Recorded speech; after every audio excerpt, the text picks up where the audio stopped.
Bonjour les enfants, on est heureux de se retrouver. Aujourd'hui, je vais vous parler d'un thème un peu particulier, qui n'est pas dans vos livres de caté. Avant ça, ce que je vous propose, c'est qu'on se tourne d'abord vers le Seigneur, de chez vous. Je vous invite à prendre le temps de bien vous préparer, de préparer la prière.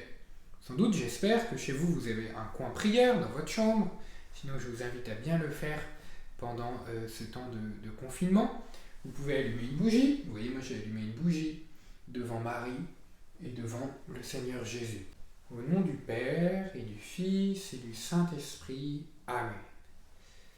Viens, Esprit de sainteté, viens, Esprit de lumière, viens, Esprit de feu, viens nous embraser. Seigneur, nous te confions chacun des enfants du catéchisme, de mes yeux, de jeune âge, de Pusignan.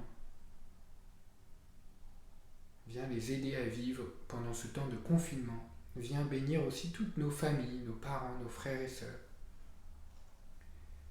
Et nous te redisons la prière que tu nous as enseignée. Notre Père, qui es aux cieux, que ton nom soit sanctifié, que ton règne vienne, que ta volonté soit faite sur la terre comme au ciel. Donne-nous aujourd'hui notre pain de ce jour. Pardonne-nous nos offenses, comme nous pardonnons aussi à ceux qui nous ont offensés, et ne nous laisse pas entrer en tentation, mais délivre-nous du mal. Amen. Je vais vous lire un passage de la Bible. Vous voyez la Bible que vous pouvez avoir aussi dans vos coins prières, et je vais vous l'ouvrir. C'est un passage du Nouveau Testament, de l'évangile de saint Matthieu, au chapitre 25. Quand le Fils de l'homme viendra dans sa gloire et tous les anges avec lui, alors il siégera sur son trône de gloire. Toutes les nations seront rassemblées devant lui. Il séparera les hommes les uns des autres, comme le berger sépare les brebis des boucs. Il placera les brebis à sa droite et les boucs à sa gauche. Alors le roi dira à ceux qui seront à sa droite, « Venez, les bénis de mon Père, recevez en héritage le royaume préparé pour vous depuis la fondation du monde. Car j'avais faim et vous m'avez donné à manger, j'avais soif et vous m'avez donné à boire, j'étais un étranger et vous m'avez accueilli, j'étais nu et vous m'avez habillé, j'étais malade et vous m'avez visité, j'étais en prison et vous êtes venus jusqu'à moi. » Alors les justes lui répondront, « Seigneur, quand est-ce que nous t'avons vu? Tu avais donc faim et nous t'avons nourri, tu avais soif et nous t'avons donné à boire, tu étais un étranger et nous t'avons accueilli, tu étais nu et nous t'avons habillé, tu étais malade ou en prison. Quand sommes-nous venus jusqu'à toi? » Et le roi leur répondra, « Amen, je vous le dis, chaque fois que vous l'avez fait à l'un de ces plus petits de mes frères, c'est à moi que vous l'avez fait. » Alors cette semaine est un peu particulière parce que nous avons un jour férié au milieu. Ce jour férié, vous le savez, c'est le 11 novembre. Alors vous savez sans doute, vous avez appris à l'école que si ce jour est férié, c'est parce que c'est le jour où on a signé l'armistice à la fin de la guerre 14-18.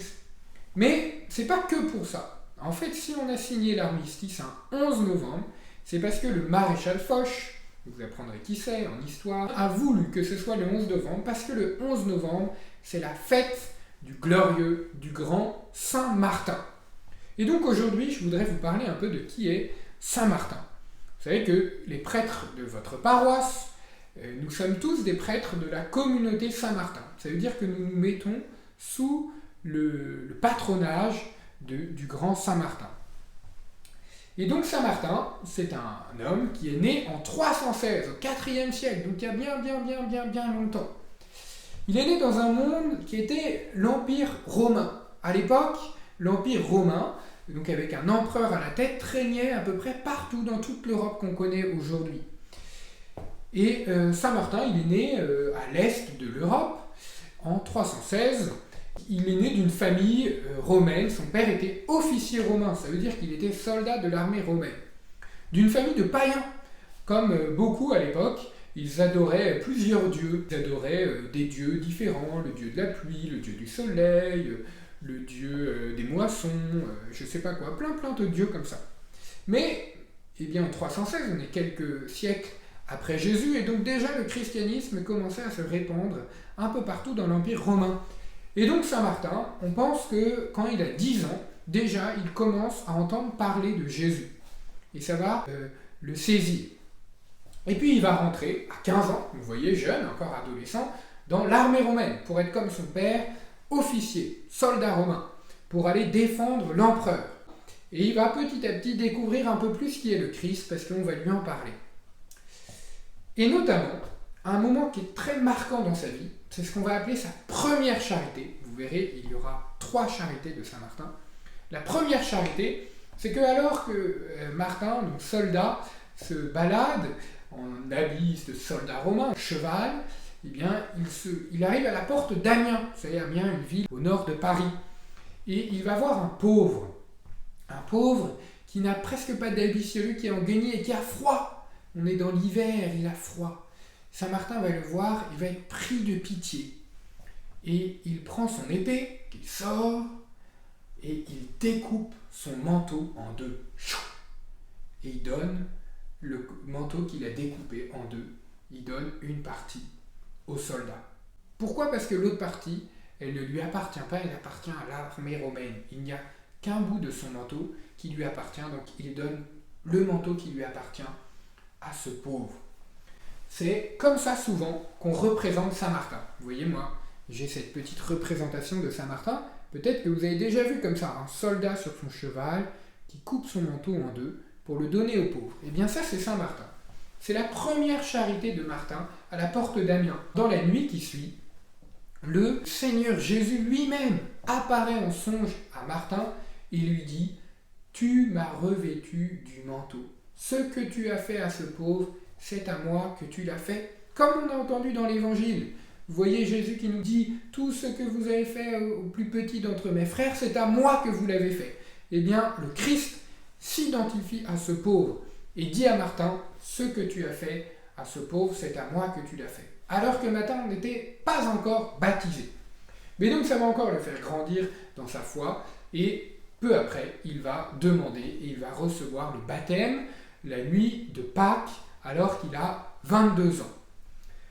Ensuite, donc, il va être beaucoup marqué par sa vie chrétienne et il va aller à Poitiers, à l'école d'un évêque qui était très connu à l'époque, l'évêque Saint-Hilaire. Et donc il sera disciple de Saint-Hilaire. À Poitiers, il va fonder le monastère de Ligugé. Et donc là, il vit comme un moine. Vous savez, un moine, c'est quelqu'un qui a consacré sa vie à Dieu pour prier. Saint Martin, on dit que c'est le premier moine de Gaule, c'est-à-dire de France. Il va fonder ce premier monastère et pour se tourner tous ensemble vers le Seigneur. Donc ils chantent des psaumes, ils ont la messe, ils prient beaucoup le Seigneur. Après cela, eh bien, en fait, les habitants de Tours qui est une ville pas très loin de Poitiers, ils auront plus d'évêque. Vous savez, l'évêque, c'est le chef de l'église dans un diocèse, c'est-à-dire dans un département. Et donc, les habitants de Tours, ils vont venir à Poitiers parce qu'ils ont entendu parler de Saint Martin, de celui qui a fondé ce monastère à Ligugé, et ils vont le prendre de force pour le ramener à Tours. Et donc Saint Martin, au début, il ne va pas vouloir, mais en fait, il va se laisser faire finalement, et il va arriver à Tours et être sacré, comme on dit à l'époque, sacré évêque de Tours. À Tours, il est évêque, donc il a toutes ses missions d'évêque, il va visiter les gens, il vit sa vie d'évêque, mais en même temps, il va créer un monastère à côté qu'on appelle le monastère de Marmoutier, où là, il va vivre aussi comme moine. Dès qu'il aura un peu de temps libre, il va se retirer dans ce monastère de Marmoutier pour être moine, pour prier dans la solitude le Seigneur. Et pendant sa vie de Tours, il va avoir la deuxième charité de Saint Martin. C'est le moment où Saint Martin va arriver pour célébrer la messe. Il croise aussi un pauvre à l'entrée de l'église, un pauvre qui n'a pas d'habit du tout. Et alors Saint Martin, il enlève sa chasuble, il prend son aube et il la donne à ce pauvre. Ensuite, il remet sa chasuble. Parce qu'il dit, mais je ne peux pas aller célébrer la Sainte Messe, aller célébrer le Seigneur alors que ce pauvre qui est le Christ lui-même attend à ma porte. Il entre dans l'église et des anges vont lui porter des bouts de tissu qui seront comme une aube, qui vont remplacer son aube. Et une boule de feu va briller au-dessus de sa tête pour que Dieu montre qu'il est vraiment son disciple. Donc c'est la deuxième charité de Saint-Martin, la messe de Saint-Martin. Deuxième charité, la messe de Saint-Martin. Ensuite, Saint-Martin, quand il est évêque, il fait beaucoup de miracles. Donc vous pourrez aller voir sur Internet, dans la vie de son biographe qui s'appelle Sulpice Sévère, qui écrit beaucoup de miracles qu'a fait Saint-Martin. À la fin de sa vie, alors qu'il est déjà vieux et très malade, on va l'appeler pour aller réconcilier des frères qui sont dans une paroisse à Cande-Saint-Martin. Enfin, Cande, qu'on appellera plus tard Saint-Martin. Et donc il part pour aller les réconcilier alors qu'il est très vieux. Et il arrive et il les réconcilie. Il réconcilie les frères à Cande, c'est ce qu'on appelle la troisième charité de Martin. Et alors là, il va s'éteindre, il s'éteint, il meurt à Cande le 8 novembre 397. Et les habitants de Tours vont venir pour le rechercher, pour prendre son corps et l'amener à Tours. Et le 11 novembre, il arrive à Tours. On acclame l'arrivée du corps mort de Saint-Martin et on le dépose dans son tombeau à Tours. Aujourd'hui encore, on peut aller à la basilique de Tours où on voit son tombeau. Et Saint-Martin a une grande postérité. En France, c'est le nom de village qui est le plus donné. Il y a 500 villages ou hameaux qui s'appellent Saint-Martin en France. Et il y a 1700 paroisses qui s'appellent Saint-Martin. Donc vous voyez, c'est un apôtre, parfois on dit que c'est le 13e apôtre, c'est l'apôtre des Gaules, c'est celui qui a énormément marqué notre pays. C'est lui qui a inventé les paroisses.